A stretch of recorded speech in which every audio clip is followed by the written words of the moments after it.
Welcome back to another LFG Thursday. I can't even talk today. I'm so excited to be joined with Chief from Telestai. I'm going to butcher it like 100 times because I always want to say AI, but that's okay. I know it's not traditionally an AI project, but I want to take this time, give it a couple minutes for people to join. I know it kind of just shows up fresh, but really wanted to give a shout out to the markets for I said it was going to be like a good week, and it wasn't. But like everything, things come back. They ebb and flow. So just hang in there, everybody. Instead of me ranting, I'd like to hand it over to the chief, and I'm going to keep calling you the chief, to kind of give an intro to our audience and let people get joined in here. No worries. Yeah, like everything's on fire sale at the moment, isn't it? Bitcoin dipped below 100K. So I'm Chief. I'm the one of the founders of Telestai. So Zach's the lead there. He and I have sort of been founding this together and pushing it up the hill. We are building effectively an ecosystem, a social media ecosystem. What we're actually looking to do is build a decentralized, censorship-resistant, and private social media platform. We're going to call that platform Lasco, so that'll sit on top of the Telestai network. And effectively, what we've done is we've started to work out how do we get sort of a node-based relay system set up. How do we ensure that we can also engage with how do we create a safe environment? So that's something that we're looking at too. But the big piece that we're really excited about, and the reason why we started this is we want to give back to creators. So a lot of projects often say we want to give back, we want to do this, we want to do that. Our entire aim with what we're doing for our project is to allow content creators like Amir himself to actually charge the fee that he believes he's worth. So when he produces content, he gets to charge for what that looks like, whether it's a subscription base, whether it's a pay-per-view. That's kind of up to him, but it's essentially throwing autonomy back into the hands of the content creator. We believe that there's a lot of stories that want to be told. We believe there's a lot of creators who don't get the opportunity to fully commercialize their content, and we believe there's a lot of messing around on a platform to sort of fiddle with what content is being created and prioritized. So we're wanting to cut through that. So that's kind of a rundown of what we're doing. Perfect. And it's interesting. So we actually have you'll see like communities. So I'm from the Cadena community. I like to reach out to other chains, and through TSN I get a lot of like POW projects, and I'm a big proof of work advocate myself. And so I support the ecosystem, and the ecosystem doesn't mean one blockchain; it means all blockchains, right? And what our mission and what's important to me is to eventually be able to unbank ourselves. I come from finance industry, and I think it's important. But what's interesting, kind of about your approach, and I will kind of bring up another project I want to kind of get your opinion on, but. Your approach is very similar, right? So we know social media. We've seen X do it a little bit too, right? Where they're actually giving people money to post. And so I'm kind of curious, when you saw that model, did it kind of change anything about what your guys' approach, or is there something that you're planning to do to kind of capture it better for the creators? I'm kind of curious your take. Yeah, so quite literally, the way that we're going to be setting it up is we're going to give the content creator essentially payment options that they can choose from. So if you, for instance, want to actually let me take it back a little bit and go. This is the bit that I found quite frustrating. So this was the problem. This was the problem that we identified, right? A content creator, and I'm just going to throw his name out. Red Panda Mining. I really like his content, and Hawk Crypto Mining. I really like their content, and the Mining King. And now between them, they have about, I think Red Panda has about 250,000 subscribers, and Hawk and King have about, I'm gonna incorrectly here, but about 25K each, right? 15 to 25K each. Now, my thought with that is, wow, they must be, obviously pumping through it and making bank. Panda could probably stop mining and just make tube videos, until I discovered that actually they were getting really, really poor remuneration from YouTube. And not only that, but the YouTube algorithm would change and adjust, so their content would get sort of ratioed or put to the side or other things like that. So they really struggled with actually getting traction quite a lot of times. I found that crazy because if Panda has 250,000 people that wants to see his content, if he charged 10 cents a subscriber, right, he's making full-time wage and more, right? He's actually doing quite comfortably. So my thought process was, how does that not exist for a content creator? Just the pure subscription element of it. And that's where the genesis of the idea actually came from. I went, I'm going to sit down and actually have a look at this and see what goes into it. Now, most of the models like YouTube and X, they take advertising data and then they couple that all into their revenue and P&L. And then what they do is they make money out of that and then they distribute back to the content creators themselves. My perspective on that is those platforms, whilst they are, from a infrastructure point of view, are providing quite a significant amount of resource and quite a significant opportunity for the content creator. The content creators are making them the money, right? Like they're just putting up the infrastructure. If you did not have all these users on X, you would not have a platform that could attract advertisers. If you did not have all the videos on YouTube, you could not attract an audience to it. So my perspective was, if you flip that paradigm and you actually empower the content creator, a little bit like a capitalist free market, you'll get content creators producing more content and attracting audiences to the content that they're providing. And in that way, the ecosystem will thrive. Now, our mechanism on that is we're going to essentially give the content creator like a textbook of options that they can use to monetize their content, and allow them to basically choose and charge accordingly. So we will have no say in how you want to remunerate yourself, no say in how you want to commercialize it. It's completely up to you and between you and your audience. And that's kind of the point, right? If you are a valuable content creator and your content is loved and admired and consumed regularly, you can charge whatever you feel those content consumers will want to pay. And in that sense, it removes from us, the obligation to pay you. It actually allows you to pay yourself, and that's what we think is more important in the scenario.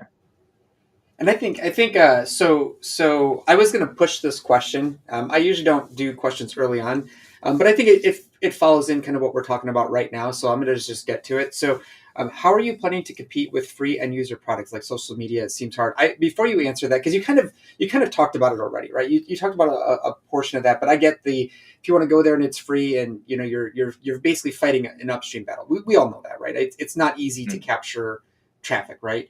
It's actually very challenging, but it's an opportunity. There's always opportunities in this. And so one of the things I'm going to get shellacked for saying this, but like, think about how popular OnlyFans is, like for just a second. But if you think about it from a business perspective, your customers are the content creators. You don't make a dime if they're not out there making money, and whatever they make is and however they make it is their choice, right? That's up to them and the crazy people who spend all their money on it, and that's cool. So you guys have it in kind of a more of a traditional sense, I would say, like, we're talking about social media in general. So thinking about that and thinking about that question, maybe just expand a little bit kind of on what you covered in where you guys feel like you can make that market penetration to slice off a number of users, because and I know it's going to be challenging, but challenging. You wouldn't have done this if you weren't prepared for that. So I'm kind of curious if you want to just expand a little bit on the last point. That's a really big question. So I want to pay it the respect by trying to block it up into a few pieces. Firstly, we're not going to be out there trying to compete. I don't believe in personally. I don't believe in competing per se. What I believe in is delivering a powerful product. Right. Our goal is to produce the very best platform for content creators to be able to produce their content on, and to charge it accordingly. If that happens to rub shoulders with other platforms, so be it. But that's not our actual aim, right? And the reason why we're taking that attitude is because you and me use multiple platforms for our social media, right? Mm-hmm. So it's about fit for purpose in that sense. We are going to provide something that's powerful, amazing, and going to create a huge amount of money for the content creators. And we're happy if other people want to use other things for whatever they're doing. So that's the first part. I personally believe that, and I've been in business about, gosh, it's nearly 20 years this year. I personally believe that when you, as a business person, are building something and offering something, and you're working on refining that, making it the very best for the people who are using it, everything else takes care of itself. So a customer first approach is our aim. The second part of that question, in terms of like how we building the platform, the kind of concept behind it is we believe that there's, how do I make this simple?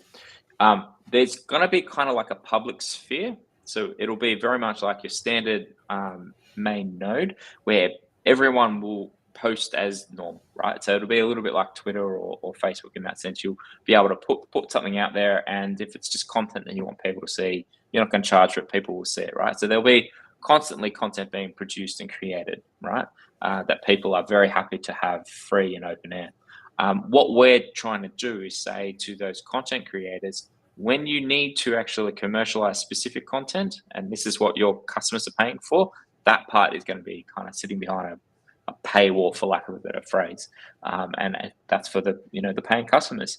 And what that does is it means that you're creating an ecosystem where boundaries between paid and unpaid are a little bit blurry, but you're constantly having content put up on the platform itself. Yeah, and obviously I have a tendency to do that, so I apologize. I like to like bundle like 10 thoughts together, because it's sometimes it's interesting when you get the full picture, right? And when I think about like when X added subscriptions, right? And so I'll take most of my feedback from there because I use it the most. I think most of us do. It's just what we use or what most of us are used to. But that doesn't mean I've not seen some minor successes in some other areas that are growing, and I know a lot of projects are like um, uh, going back to the decentralized concept, right? And so when you um, when you are working in Web3 and you have this platform, there's a combination, right? There's a bit of Web 2 and a Web 3, and I apologize, everybody. I'm going to go a little bit deep on this one. So if you need to cover your ears for a second, just do it. But when you talk about the public space versus the paid slash let's just call it private space for a moment. Like I want to publish. Let's say I want to publish like for me. Let's say I want to publish a smart contract, and if you want to use it, you have to pay $10 to get access to it, right? I think that's a great opportunity, right? It would be challenging. I think other platforms, it's still challenging to do that. So things like that to me sound like a great opportunity. But what I'm curious about is, so let's say I do that. Can you kind of explain the flow? So me as a creator, me as a poster, maybe two flows. When I go on to that public space, because I think this will help some people who are used to different blockchains, and you've got a different audience today, and they're used to smart contracts. So can you help kind of explain, like when I go and I post, I connect my phone, let's say, I log in, however I log in. Can you kind of just walk us through what that looks like all the way down, maybe at a high level, but all the way down to how you capture this traffic, either through events, through the nodes, and kind of talk about that architecture, and maybe why that architecture you feel is going to be good going forward. Yep. So I'll cover off the piece on payment. So essentially, what we're trying to do, and again, I'll use X as a really easy tell. I'm not commenting on his hairstyle. I'm bored, man. Like I don't get to tell anyone who to cut their hair. And I like what TSN has written there with the NFT synergy. I'll come to that as well. But in terms of the X piece from a posting, right? So X is now giving you a whole lot of posting options in terms of the style that you can do. You can do video, you can do live, you can do voice, you can do spaces, you can do long form, right? So that kind of approach is something that they're building in as a structure for your post, right? what Lasco is going to offer is something very similar. You'll basically be able to make a post, log in and make a post, and you'll have an option to select it to be part of the content for subscribers, open for everyone, or pay to view. Essentially, so one-off payment. So that's kind of the framework that we're looking at. The next part, and you have to forgive me because I forgot the next part of what you were looking for, but essentially the structure of the nodes. Yeah. Mm-hmm. So how we're actually looking for it, and this is where a good way to actually explain the flow, what we're trying to do. So part of what we were looking at from a user perspective is you log in from a Web 2 sort of half/Web 3 thing these days using either an email. So hey, log in with Google or log in with Apple, right? And you kind of slip through the scene. Our frustration with that is it's not a consistent digital identity, right? At some level, you can't track things back correctly. So the ecosystem that we're trying to build, we want it to be able to be consistent across all the work that we're going to do. So one user can log into the various different ecosystems that we're going to build, and that user, you can always track it back, right? So the easiest way to actually do that is obviously through the wallet feature that we've got. So we've built this plugin that's called Zeroa, and it's essentially a little bit similar to MetaMask, but it creates a digital identity. What we're actually going to do is allow you to create a user through Zeroa, and that user then logs into Lasco as long as Zeroa is on. So once you're actually using the plugin, it just logs you in straight away. So that kind of seamlessness is something that we wanted to make really easy, and that seamlessness will be across all of our ecosystem. From there, as you're looking to create like a post or whatever, essentially it's a node-based ecosystem. So that's how we've managed to keep it decentralized. We do not have servers. So anyone will be able to spin up a node and support the network to allow redundancy to take place. We've also got the partnership with Flux, where we'll be spinning up a few nodes on their servers just to ensure that is available and easy. But essentially that decentralized element means that it's similar in one sense to the way Nostr has kind of set themselves up, but obviously we've got that piece looking just there. So everything will be node based and ping from that sense. That's how we're claiming and successfully so saying that we're decentralized, because there's no main server that will hold any of the information. I think the architecture. So I nerded out a little bit on this through the week.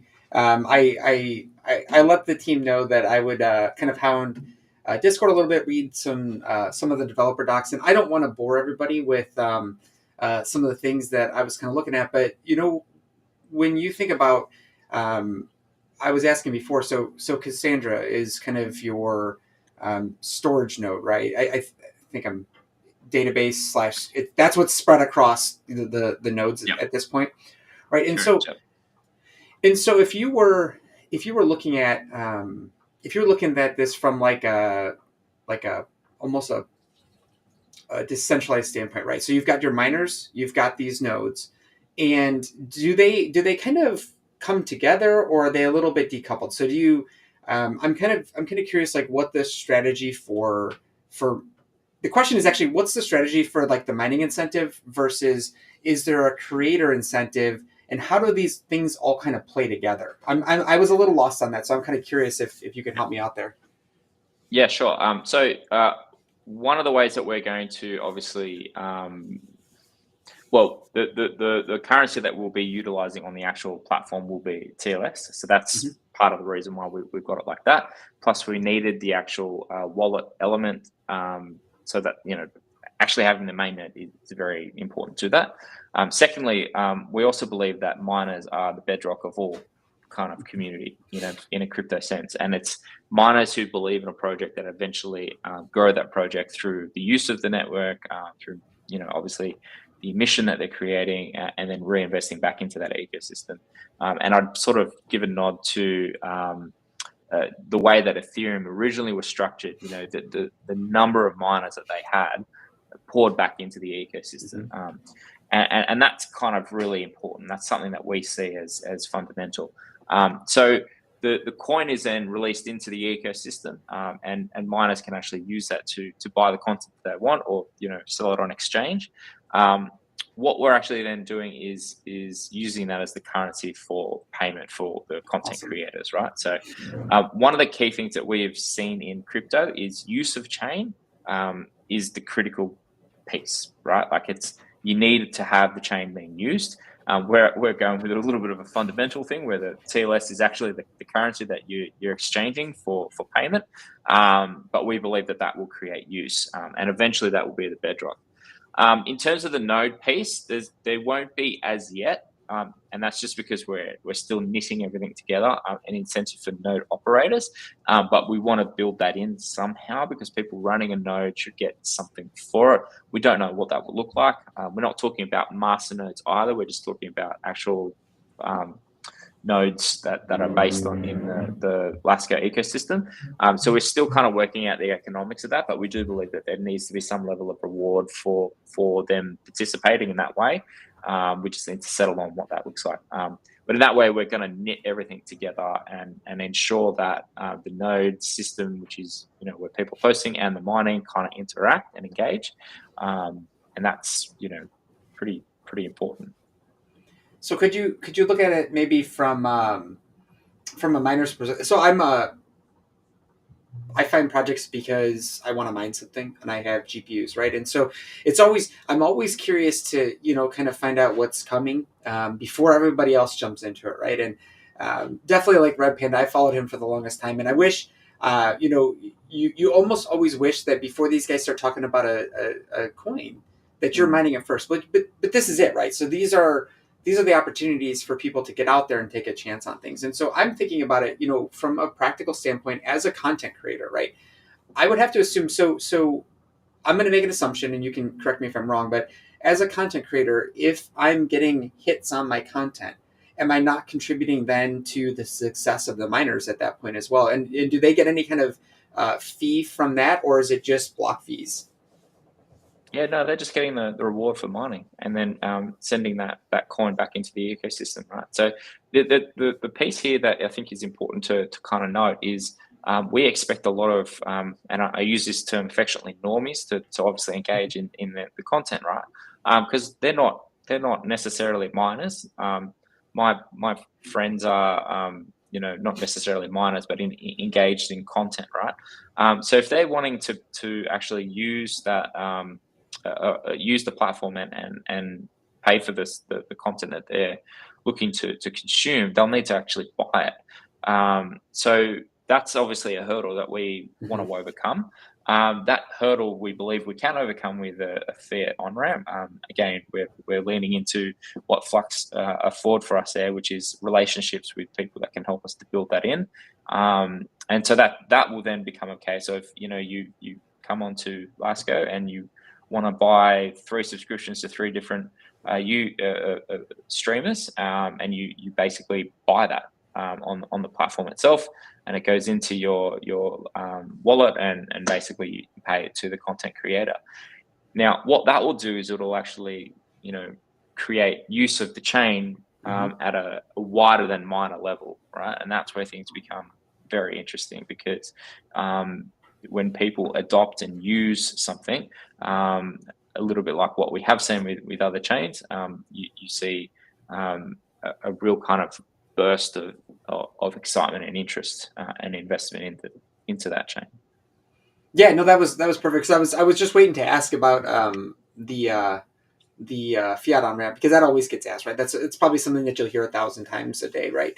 But is there a strategy to, and I'll get to the Flux thing in a little bit, but is there a strategy to reaching out and engaging with like centralized exchanges to try to get TLS on those, like as part of what you're doing right now, or is that kind of not necessarily priority right now? And I don't think it's a negative. I'm just kind of curious. Yeah. No, everyone's like when Binance, right? It's like Yeah, yeah, yeah. Well, whatever. there's two in Discord. There's always said it's when Lambda and when Binance, and that's kind of the cash call. So we very much understand people's perspective on that. So the kind of and this is a little bit of background of having been involved in crypto a little while. The actual area of getting onto exchanges is a very costly one. So I don't know if you're familiar with the rigmarole that goes into it, but Mhm, they can be anywhere between 5 figures and 6 figures, depending on the mhm, actual exchange itself.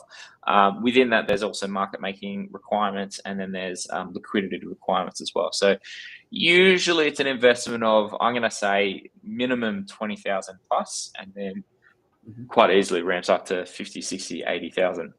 mhm, So that's something that is every project faces. Doesn't matter. Cadena, Flux, everyone faces that mhm. same issue. Um, we have a couple of working and existing relationships with people, which we're going to be talking to as we're kind of closing in on that fiat on ramp. Um, that is the only kind of exchange relationship we're going to be very engaged with. And the reason why is because we don't necessarily believe that it's our role to chase exchanges, it's our role to chase um, the solution. And I know that sounds a little bit like a cop out, but bear with me on this. If you have investment in the solution and the solution is working, and you've got a whole heap of adoption from people who are, buying the coin through the fiat on ramp, you're going to get exchanges just list you, Mhm. organically, right? And at that point, I'm just like, yep, that kind of takes care of itself. I don't want to get in the game of chasing exchanges because it's very costly and often can damage the coin, the market that the coin is building, which then in turn damages the miners, and that's the last thing that I want to do. So it's a fine balance of kind of measuring off that we need adoption from a exchange point of view, but also we need to protect the ecosystem that we're building for the miners.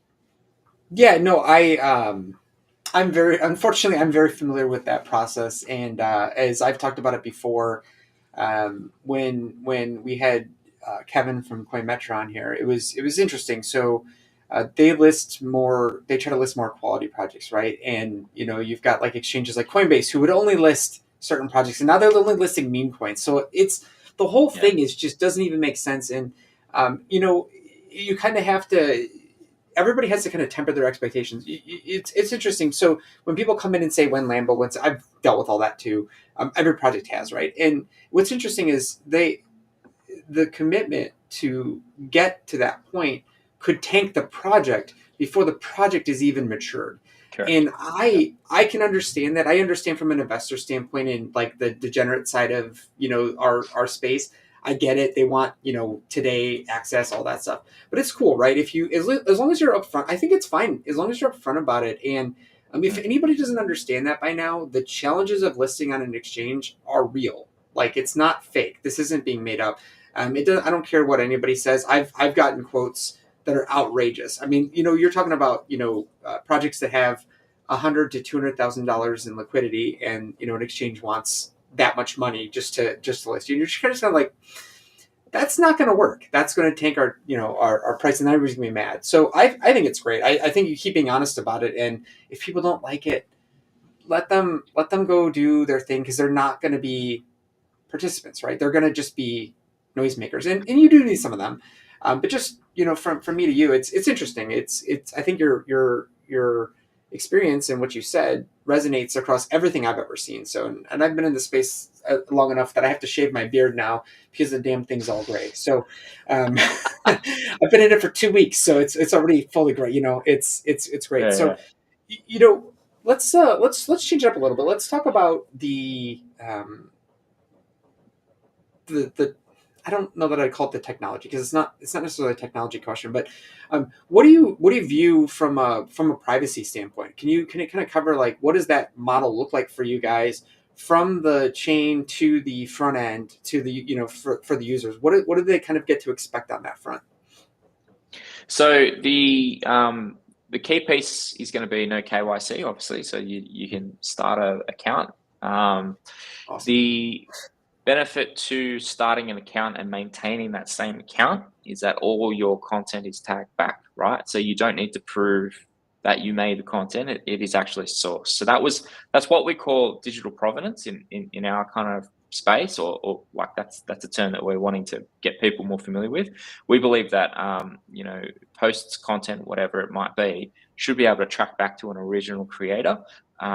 So we believe that there's value in that digital ID having everything kind of tracked back to it, right? So that's the incentive between starting an account and then just not flipping and creating multiple burners, right? So that's part one. Part two, in terms of the like experience itself. Sorry, I've muddled my mind a little bit in this, but the other part of this that we wanted to kind of push forward with is, from a privacy point of view, is we realize that there's a censorship issue that is on social media, right? Mm-hmm. So if you sign up as an account, that's fine. You can do whatever you want. You can claim to be whoever you want, but at the end of the day, you're an address, and that content creation can then be viewed for who you are. But what we wanted to make sure doesn't happen is that people aren't actually banned or kicked off the platform for having differing opinions and differing views. And so that's where our moderation piece comes in. So we've actually enabled like an AI moderator to actually look at content before it's even posted and basically wipe anything that's unsafe. And I think I don't want to ratio you, so I won't mention what those things are, but you kind of get the idea, right? It's a base fundamental stuff, right? No extreme violence, we're not a OnlyFans sites and none of that type of stuff. So all of that is then essentially filtered through and isn't able to be posted because the AI catches it, right? So that's the first part. Second part is we know that AI will take time to learn certain things. So there will be a report element where someone who sees something that they think, not sure that should have slipped through, can report it, and it will actually be sent through to a randomly selected bunch of users who then will vote to determine whether yes, it's okay, or no, it's not. The AI should have caught it. So that's the second part.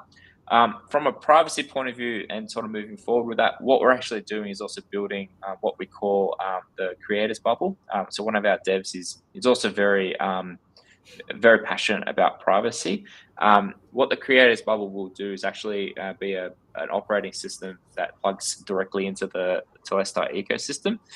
It'll allow you to access wallets, Lasco, all of those things in a very private and secure way. And the critical piece on that is it means that if you have an internet connection, you can connect into our ecosystem no matter what.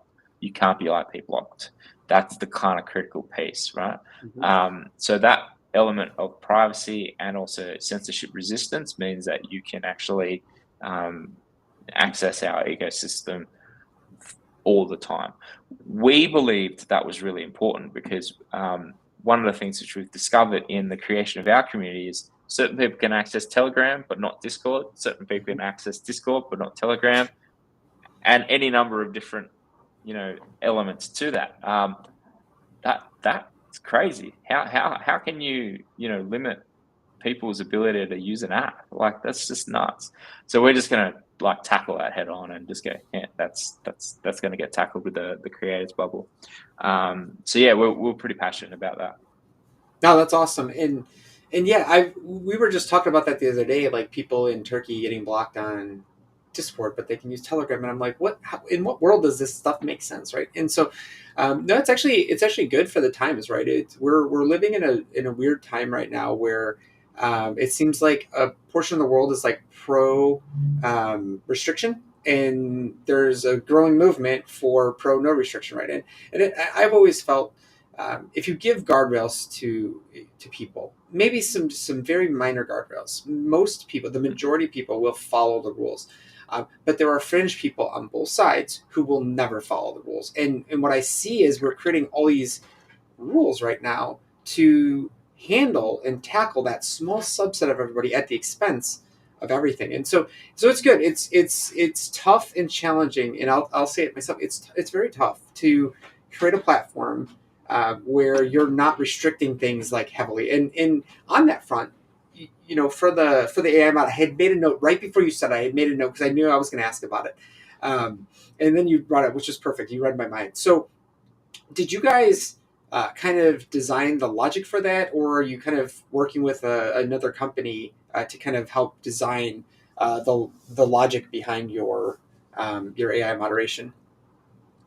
Zach's a wizard, and he's got Mhm. magical powers with AI that I don't even understand. And I'm pretty sure, you know, he's got, essentially all this stuff in the background that he's operating with. Um, our challenge at the moment is scalability. So obviously, as we get more users on, we need to scale that. What we are going to do is actually write a very clear charter, as you say, to sort of say this is the guardrails, and it'll be very basic. It'll be around key fundamental pieces of guardrails that most people would understand and go, yeah, okay, that makes sense. We don't want that. We don't want that. Blah blah blah. And then the AI will actually follow the logic of those guardrails. To scale it, we're then going to look to lean into the Flex AI piece, because that's something that we will need, because we will need to scale and leverage obviously their resource in doing that. So that's where the synergy becomes quite important. Yeah. So on that note, since you brought it up, I didn't have to bring it up. So we can talk about Flux for a few minutes, and I think this is kind of a broader conversation about what type of projects are you looking to partnership with. But let's tackle that second. So from a content perspective, when I create a video or a 10-second clip and I'm going to share it, right? And is that something that you guys are looking at storing on Flux Drive, or is that what it is? You want to kind of talk Yep. about that a little bit, and how that came to be, and how you guys plan on using that. Yep.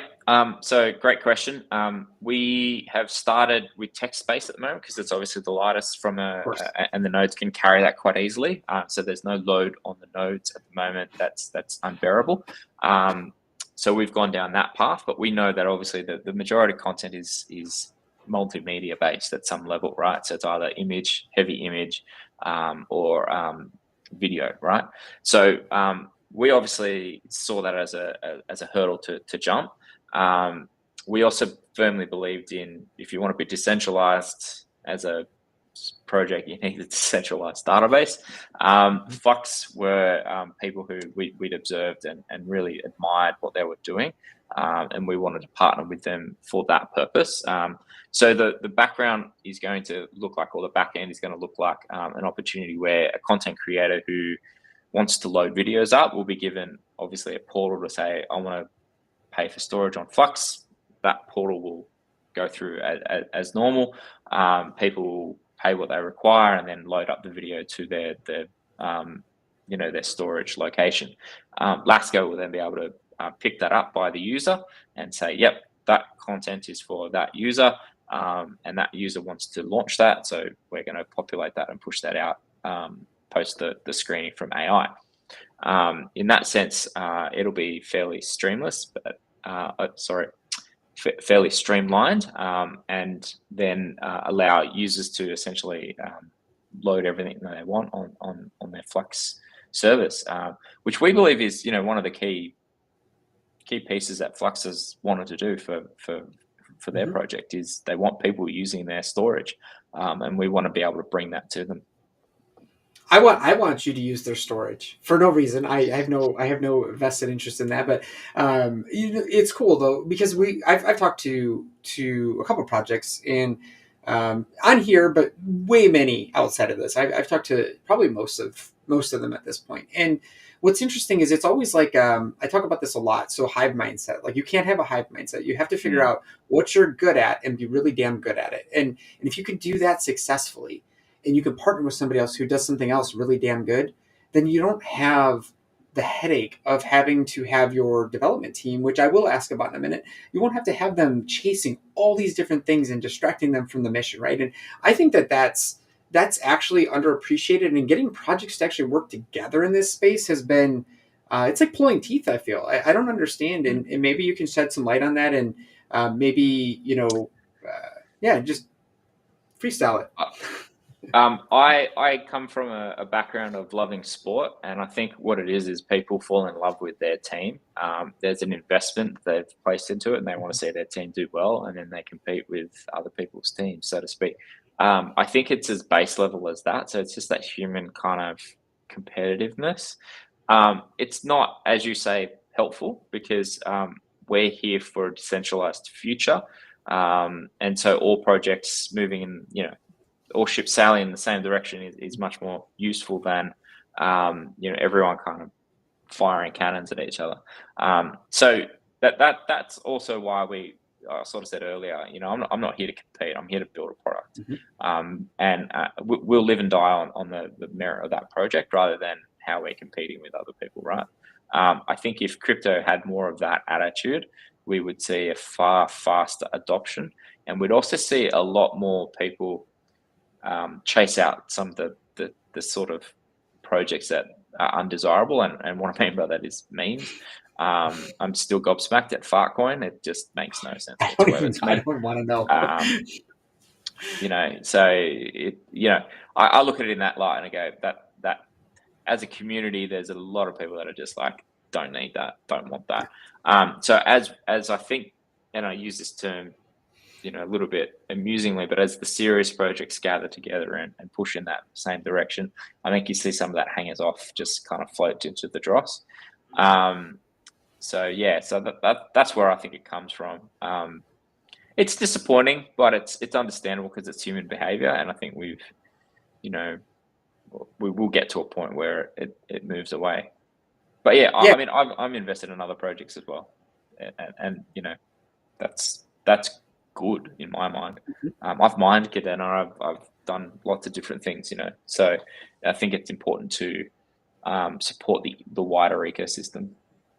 And that's one of the reasons we initially started this, right? And so it is our most of our following is going to be from the Cadena, and I got a lot of people from Blux who follow along too, which is great. We've got a couple other chains, Alephium. I feel like we're all kind of in this similar bubble where it's very difficult to pick up users, and I don't care how good your technology is, but it just seems to be a challenge right now. And if I'm thinking about, when you guys take this approach and you want to go pick up, like, let's say you wanted to get Red Panda to come on and start, posting on there. And he wants to, let's say, put his, instead of using Medium, he wants to make an article on there and charge, 10 cents for it or whatever it is in the token value of TLS. So what kind of incentives are you guys looking at for creators to come over, or are you or what is the strategy there? I don't want to make any assumptions. I'm kind of curious to hear a little bit Yep. about that. That is the $1 million question in many senses in terms of how do you build usage on your actual network. Our thought is, so my background is in database ecom businesses, so I've got a lot of time in acquisition that I've kind of learned a lot about it. The grind is all around gradual pickup in the initial stages. So what we would be looking to do is obviously talk to people who want to monetize themselves, want the features that we're offering. They might be a smaller creator, but they come online and we partner with them and use them as a bit of a not guinea pig's the wrong word, but like we test with them and we say, is this working for you? How do we shape this and make this work better for you? And actually work with them. So that's kind of that first phase of adoption. What we tend to find is as those people begin to have success and begin to be able to show the benefits of what they're doing, it becomes very easy to then take that learning to other users and say, look, we've got this here. We think it will financially benefit you. And you're really doing no different to what you're doing today. So why don't you come along and have a chat? We do have a large network of people that we're talking to. We feel that we can tap on the shoulder and say, hey, come try it out. And their adoption will see other people adopt. And then naturally that accretive value will occur. The next step above that is obviously and that initial adoption is, we think, going to be primarily by miners and crypto natives. So essentially people who are familiar with the ecosystem and come in. That next level above that is what I call kind of more B2B, sort of large scale adoption. There'll be smaller players within that B2B framework who are looking for better platforms to work with, and they'll be small enough and nimble enough to make a decision. We need to find them and bring them on, and that's going to be just a case of, the door-to-door knock, so to speak. I've got a couple of connections here in my local town with business people who are looking at sports broadcasting, things like that, which would fit really well with what we're trying to do, because I kind of see what Lasco offers is a little bit like a global pay TV type of opportunity. You can just plug into all the different channels you want, and my own perspective is that there's better financial options out there for some of the broadcasting channels locally, that they'll make more money, and my connections there will hopefully begin to see them jump in time. Yeah, no, that's a tough one, right? And in that, do you kind of consider would you kind of consider like ad revenue in that bucket too? Like if you could get, Great question. So one of the things that we're actually building as part of the Lasco platform is we've got with the Zeroa ID an opportunity for users to actually commercialize their own usage of the platform. Now, what do we mean by that? So platforms generally will scrape the data, or the metadata of the users, and then sell that off to advertisers. That's how they make their money, and then they funnel that money back into the creators. We're actually going to flip that and say users get the chance to actually privately do whatever they want to do within the network and within their normal browsing opportunity. And if they so choose, they can actually stream their browsing habits and their purchasing habits and all those other things that they do online through to something which we've called at this present time Mercatus, and advertisers can actually buy that data. That data can then be that purchasing of the data will then get fed back, and the user will get a proportional kickback for selling their data to the advertiser themselves.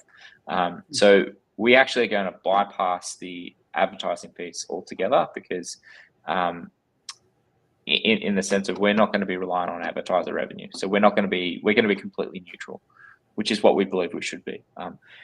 So within that, Lasco will obviously be a feed which will be time-based. It'll be one post after the other of what's in your feed, and then we'll have an algorithm as a secondary piece that people can choose to view, which they build themselves, and which advertisers will then be able to get the opportunity to push their own product.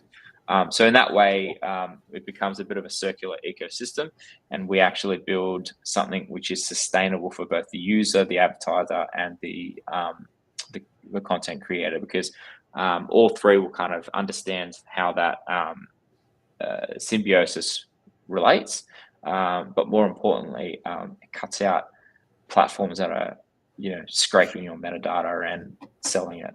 That Facebook, has to Meta. stop. I mean, Yeah. they literally make millions off our data. It's a fundamental thing, right? For me, I'll never say a nice thing about it, so it's probably not a fruitful conversation. I'm a big believer in the reason Google gives away everything for free is because we're making them money by using it, right? If you think about that for a second, they're literally making money off of using. If you step back for a minute and you ask a simple question of how on earth are they making hundreds of trillions of dollars on our data? It's crazy. And so when you start thinking about that, you're like, but I'm the product. They're just the platform. That's right. So yeah, so at first I wasn't sure. And so I like the idea that if I'm gonna come over there and check this, which I obviously wouldn't be very difficult. I joined the community to check it out, right? And so I'll check it out. And somebody like me is probably not going to go down the path too much to like work an advertiser in, but let's say I wanted to. I kind of can directly contribute to my own success, and I think there's something powerful in that. Where if you fail, you failed because you had a terrible product or the message wasn't right, which is an opportunity to improve. If you take the opposite and you just fail and you want to go somewhere else, that's on you. You'll fail there too. But if you really think about like giving yourself the tools, I feel like this is giving maybe not 100%. I'm not pie in the sky kind of person. I'm very much a realist in my world, but I think if you give like 70% of the tools to the users, you will find that 100% of the really good people will thrive, and the 100% of the bad people will complain. And that's the reality of Yeah. the world we're in. But I think it's great because if I want to be successful, I can bring in and I can get them engaged and I can get them plugged in, and I get to see more of that money then. If that's my primary form of income, I get to see more money, and I can build a business around that. And I think as you start tying that back to the B2B stuff is obviously what kind of at some point what funnels the money back and forth to be able to operate things without having to tax users. But I actually had a kind of a different thought that I kind of wanted to ask, and it's completely in the same bounds but completely off for a second because TSN brought it up earlier. So what's the deal with NFTs? I just wanted to throw that back Yeah, out. yeah, yeah. Why did he bring that up? So one thing that is present within our chain, it's just part of the mechanic of what we've got is we do have an asset layer that's built on top of the chain. So we can produce NFTs without smart contracts, essentially. So that's easy done, very simple to do.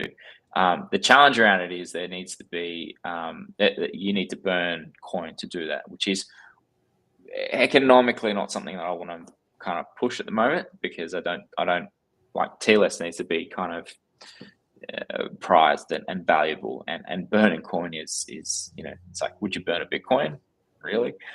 It's kind of it's in that mindset. So what we're looking to do is try to work out how does that asset layer then play with what we're trying to do with essentially sending tokens to represent, yes, you're subscribed to that channel, you're subscribed to this, and is there a way that we can time, you pay for a year subscription and you get a token, and then that token expires after a year.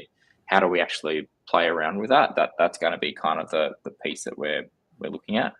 So we do have access to NFTs. It's not even smart contract based. It's an asset layer in our chain. I won't say they're dumb in the sense of they're very useful, but they're a bit pigeoned in the way that they're currently designed. So we do need to look at that a little bit. So yeah, You could look at. I was gonna say so. I think I told you this the other day. Like I'm used to smart contracts. I only really build where there's smart contracts, and I traditionally. I started with ETH on Solidity, and I still have a little piece of my heart that belongs to it. But I do like kind of where we're at right now with Pact, and maybe because I'm really good at it, and I'm not tooting my horn. There are better people, but I understand. And if you were like, hey, I need NFTs and I need it for this, it's like an hour project for me, right? And so I was kind of curious if you don't look at, and I'm not speaking to that at all. I like to keep these like partnerships are great. Tech is cool, but I was kind of curious if you guys had any thoughts on partnering with other chains for some of those things, or being able to like bridge that in without it being a pain in the what for your users. I was just kind of curious. That was kind of why I brought it up. yeah. Look, I think the answer to that question is yes. Where it makes sense, we would definitely be looking to partner, because frankly, there's a lot of tech out there. We shouldn't. I don't want Zach and the team, essentially spending time building from scratch stuff that we can port across, and it's useful. We're looking at what we're building as it's not a tech solution, it's a cultural solution, Mm-hmm. right? So in that sense, the tech supports our cultural solution, and we're trying to apply all this amazing stuff that's already been designed and built through to the end user and make it seamless for them. Now there is going to be obviously some requirement to do coding, yada yada, absolutely. But where we can, pinch, borrow, and steal responsibly through open source code, I see no reason why we wouldn't do that. And partnerships are a great way to say to another ecosystem, we value what you're doing, and we want to leverage what you're building for our ecosystem. And in that sense, that is, two ships sailing in the same direction rather than just, fighting each other from afar. So that's something that we want to do.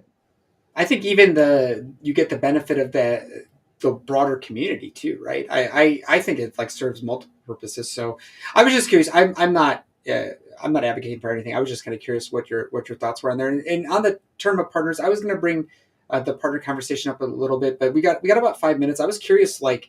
I will give you most of that time if there's anything you want to talk about. Otherwise, I can keep diving in. But from your team, I'd like to know like from when you guys started, if you can kind of help everybody, because I heard this the other day when I watched your stream with Flux, and I was going to bring it up, and I was going to wait to the end to kind of tease TSN to not give it to him too early. But from the time you guys started and you got your first code published to now, how much time has passed, and how big is your development team, and do you guys sleep? I'm just curious. No, we don't sleep is the Perfect. answer to that question. We have Zach, Topper, IT4, Izik, and Warrior all working on various parts of the chain. Zach is helping to orchestrate and work through most of that. I'm kind of managing the business side of it and looking at how do we go to market and build out a user based solution. TSN's right. No one sleeps in crypto, but we started essentially in August. So mainnet went live in August.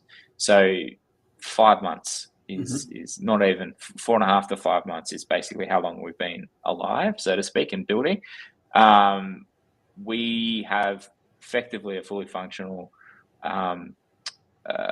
proof of concept available now. And in fact, in the next couple of days, we'll be releasing that to people to play and test with bounties associated for finding bugs. So Lasco will be available to the wider public to kind of have a go at. So it is exciting, and it's also,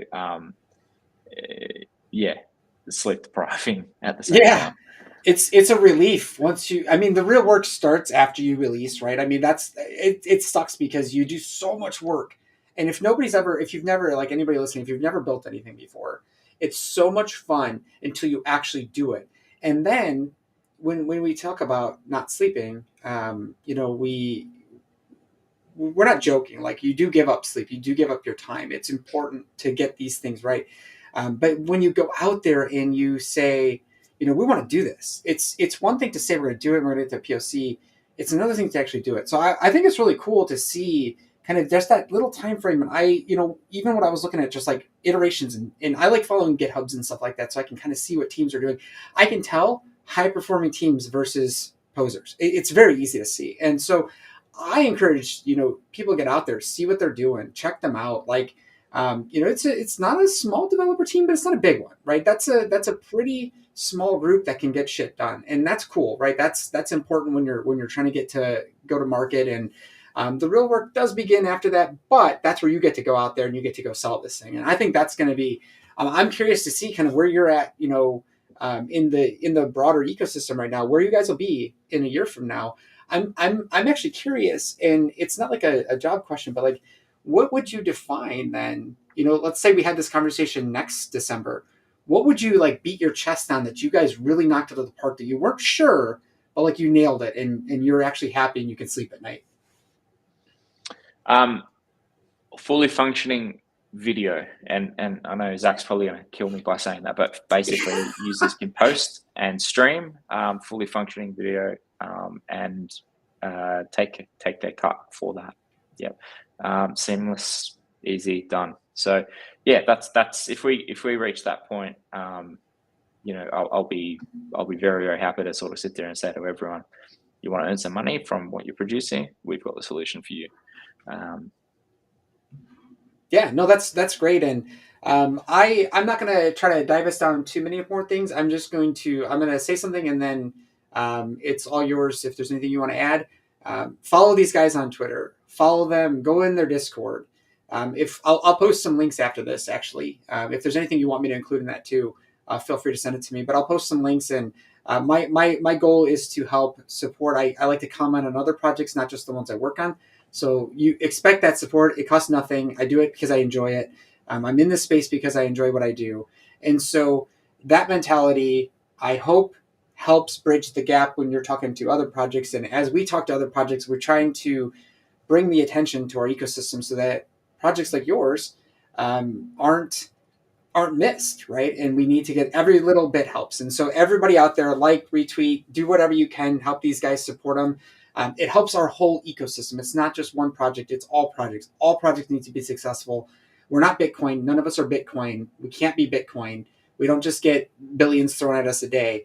We need community. We need people active, and that's what makes it fun as developers too. So that was my spiel. If there's anything you want to add, go for it. Yeah, look, thank you firstly for the time. I really appreciate the opportunity to sort of talk to you and explore the concepts of what we're doing. We'd love more people to jump into Discord and just talk to us, give us the feedback, the good, the bad, the ugly.